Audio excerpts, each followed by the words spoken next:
First story is titled, Am I the a-hole for bullying my mother about her cheating? It happened yesterday, and to be honest, I don't think I am the a-hole. But my dad made me doubt it, so here I am. A little bit of context first. My mom cheated on my dad when I was 10 to 11 with one of his closest friends, and when my dad found out, she left us to live with her brother. It was a really rough time for our family, and to be honest, at the time I was sure I would never see my mom again. My brother and my dad forgave her pretty quickly, but I didn't. She and my dad ended up getting back together, however. I just couldn't get out of my head how much of a horrible mother she have been to me. She would often tell me that I was a burden, that I'll be with them all my life because no man would ever want me. I was so young when she told me that, and I'm still disgusted by it. She blamed me years later for my depression and often yelled at me because of it. She would throw a fit every time I forgot to do something that she asked me, even though I was already doing everything in the house. Cleaning, laundry, taking care of the dog, everything except cooking. And after all of that, she would still call me disgusting and messy. There's so much to add to the story, but I don't want it to be too long. Anyway, I'm 20 now, moved out, soon to be married and slowly getting better. We are staying at my parents' place only for a couple of weeks, but my mom finds every little opportunity she has to start a fight with me. Right after I took a shower, she would go in the bathroom and start yelling that it's too wet. I was feeling bad for 2 days, and she called me lazy and disgusting for not cleaning around, even though I helped her to paint all of the walls from my former bedroom. Anyway, yesterday we were watching a movie, and the character that I really didn't like got a happy ending. I was a little bit disappointed, and my dad asked me why, so I told him. The character was a woman who cheated on her husband and made him help her lover to keep a job that he was losing. I say that she was a bad person and that I would have liked it better if they just split up and learned something from this. This is when my mom went nuts. She started yelling that I have to shut my ungrateful mouth up, that she was sick of hearing me disrespect her. She says that if I don't like the show, I could just write my own story, even though it would probably be uninteresting and boring because I don't know how to write good characters. And ended up telling me that she doesn't want to be my mother anymore. I couldn't even say anything because she was yelling so much. And every time I tried to tell her that it wasn't about her, she just told me to shut up.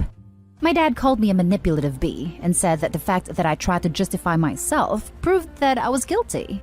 Then my fiancé goes home and the fight stopped. She has been ignoring me since then and give me nasty looks every time I talk to her. I already apologized for hurting her feelings, but she just won't have it.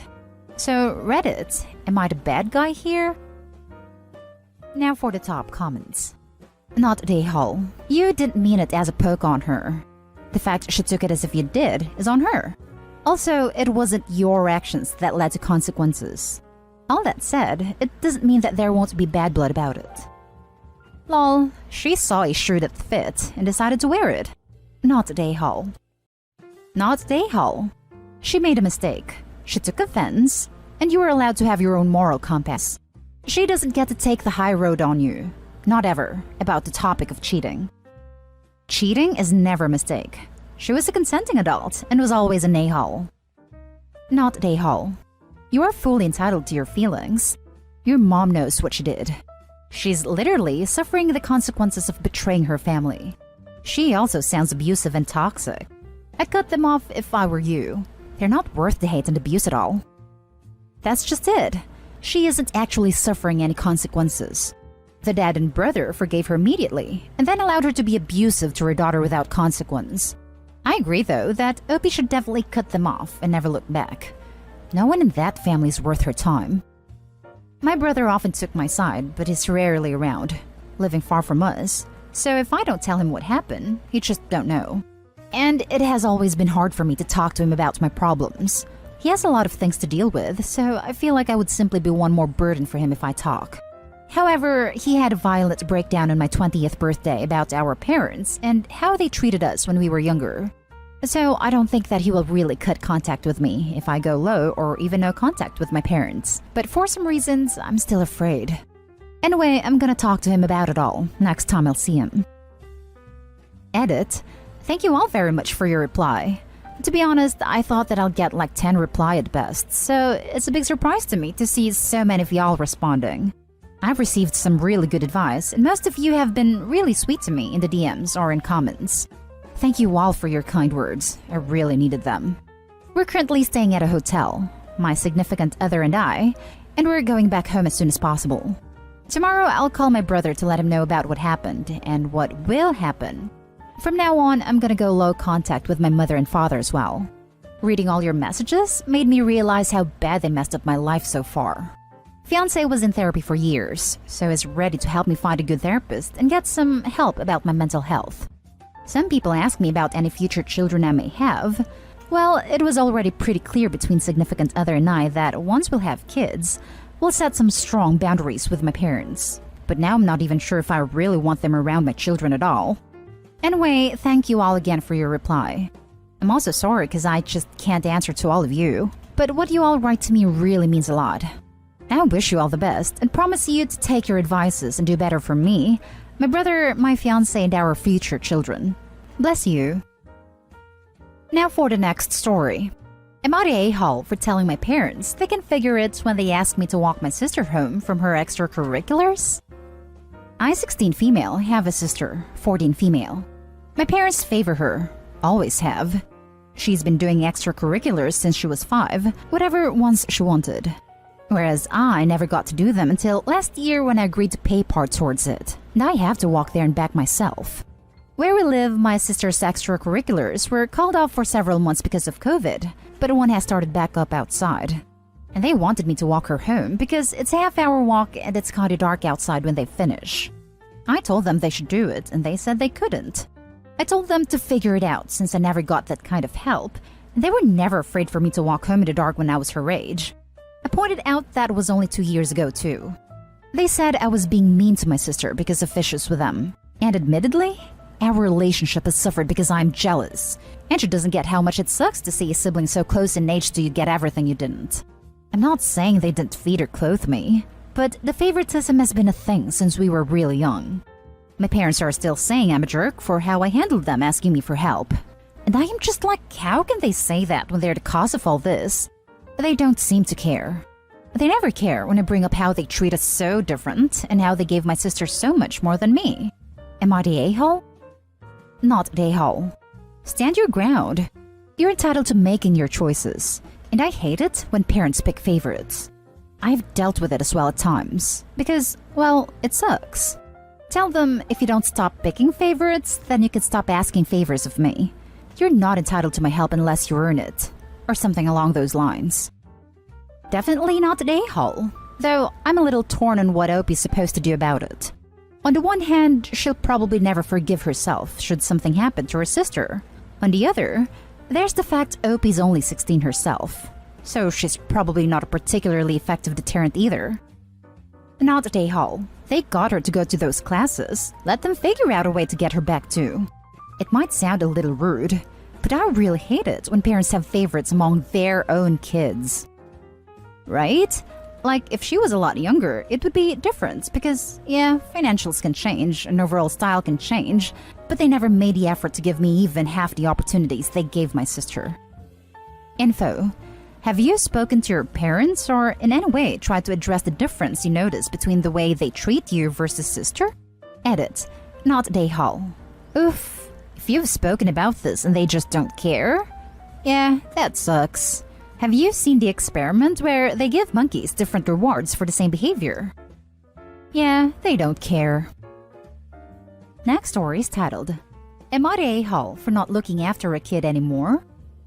I, 27 male, used to live in a terrible apartment building, and I had a neighbor right next to me called Sarah, approximately 24 female, who had a 6-year-old son, Mark. I had lived there for 3 years and moved out about 2 months ago.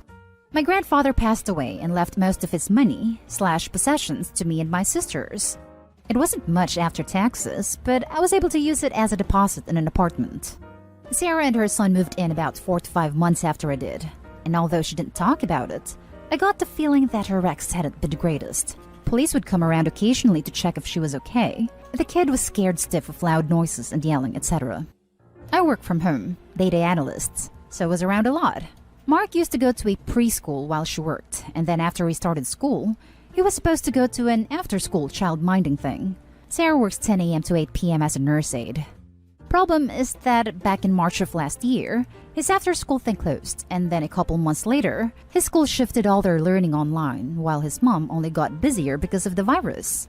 I kept seeing him playing outside by the road or hanging off the balcony, and was a bit worried for his safety, so started offering him hot chocolate and keeping an eye on him. About a week later, Sarah came by and offered me $20.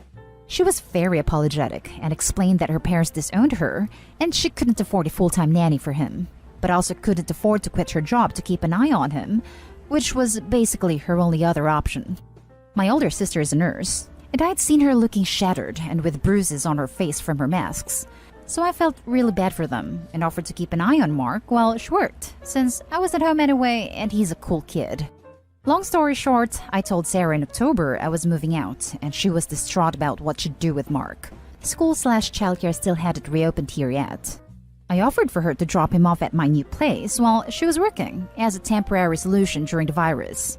This had been working for the last couple of months, until I received a letter from a lawyer basically informing me that Sarah was filing for child support against me, as I had taken on a paternal figure in Mark's life. I immediately called Sarah and told her to come get Mark. We had a massive fight because basically she thinks I can afford it, so why shouldn't I pay it? After she picked him up, I blocked her number and contacted a lawyer who told me that I would probably be fine, as I'm not his dad and I never offered to take care of him in any financial way. Sarah's been in touch with my sisters who think I'm doing the right thing not paying, but I'm being a jerk by refusing to look after Mark anymore. I feel horrible since he's probably back to being stuck in those crappy apartment blocks again, but I also don't want to risk a court case. Am I the a-hole for refusing to look after him while she works? Now for the top comments.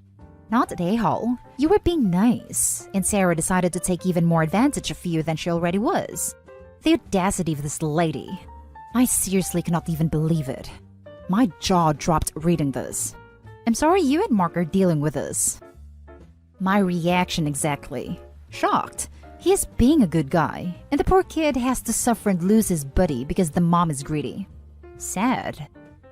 This is exactly why people don't want to do nice things. Not the a-hole. Why on earth? In any case, she burned that bridge. Sad the child will suffer for it. Not the a-hole. And you did the right thing. You did a lot for her, and she decided to abuse your friendship. You have to protect yourself, and if you continue to look after Mark, it would be a tacit agreement to her demands of the lawsuit, and would no doubt work against you. I think you could argue that he was just a babysitter. She has no claim here. It's like if the parents I nanny for tried to pull this stunt. No one would force a babysitter to pay child support. Based on what Opie described, he was a cheap babysitter. Tiny update. Thank you all for the lovely messages. I can't see some of them because Hereditary keeps popping up, but I'm trying to read all of them. I've said this a few times in the comments, but we'll put it here too. After what has happened, I have contacted Child Services. I haven't had an update from them, but I will post here if I hear anything. Last story is titled, Am I the a-hole for taking my violin back from my sister after she broke my laptop and couldn't pay? She couldn't do her band concert. I am 22 and went home to visit family for a few days. I brought my laptop, and when I was home, my 17-year-old sister broke the screen by coming into my room when I was out, which I hadn't wanted her to do anyway, tripping over a chair leg and knocking the laptop off my desk to the ground.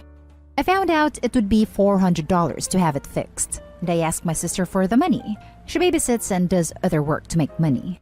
She said she needed the money for college and couldn't give me her savings. So I asked my parents if they'd ask her for money, and they said no, because it was a mistake. I took the violin and let her borrow back. I played violin in high school and bought a nice one for myself with money I'd made at a summer job, and decided to sell it to pay for the laptop screen. I am on a tighter budget and didn't want to be out that money. I didn't tell my sister I was selling the violin because I didn't want to fight. A few days after, my parents called me asking where the violin was, and I said I'd sold it to pay for my laptop to be fixed. They were mad because she had a virtual band concert with her high school band group that night, and the violin was missing with no warning. They were accusing me of stealing, and I said that it wasn't stealing because I owned the violin and was just lending it. Plus, I wouldn't have had to sell it if my sister or my parents had paid to have my laptop fixed. But they're really mad because band is something my sister was having on her college admissions, and now she doesn't have an instrument. She can't participate. She is missing several events, and my parents said I was sabotaging her college admissions. I said it wasn't about that. It was literally just me needing money, and the violin was a convenient thing of mine to sell. Am I the a-hole for selling the violin I was lending my sister to pay for a fix to my laptop when she broke it? Not the a-hole. It's yours. She's got money saved. She can buy her own violin. Also, he sold his violin to pay for damage she caused to his computer. So she, or her parents, still owe him for the cost of repairing the computer. Not the a-hole. Exactly. It's not like he stole her property to sell to repair. I don't know why people were saying he was the a-hole when he was kind enough to let her borrow the violin in the first place. Not the a-hole, but barely. Like, you did your part. You asked your sister, your parents, and they basically left you out to dry, which I would be absolutely furious about. The barely part comes in because it was your violin, but you should have said something. Like, gonna sell the violin to pay the screen tomorrow. If you need it, buy it. But like I said, you went to your family, and they basically said screw you. Not the a-hole. I bet if he'd spoken up, though, his useless parents wouldn't have let him sell the violin. Everyone sucks here. Neither instruments nor laptops are cheap. Your parents and sister absolutely should have chipped in to repair your broken laptop, and or made a plan to return your violin to you to sell to cover repairs after they bought your sister her own instrument. Frankly, if she's relying so heavily on her music as a pathway to college, she should have her own instrument rather than a loaner from someone else who might want it back at any point in time. But taking the violin when she needed it for a concert, not telling her and leaving no time for her to obtain a replacement so that she could attend concerts which are usually mandatory, was a horrible thing for you to do. Edited to Ed, just want to clarify that it's the take the instrument without telling anyone that is the issue with Opie's behavior in this situation. Taking it back is fine, but Opie had a choice. Tell them you're taking it, or don't tell them. I can't think of any reason that isn't a-holish for not telling them. And that's the end of this video, folks. As always, leave a comment and hit like and subscribe. And if you want more of this content, turn your notification on to get updated on the latest videos. And I'll catch you in the next one. Stay safe.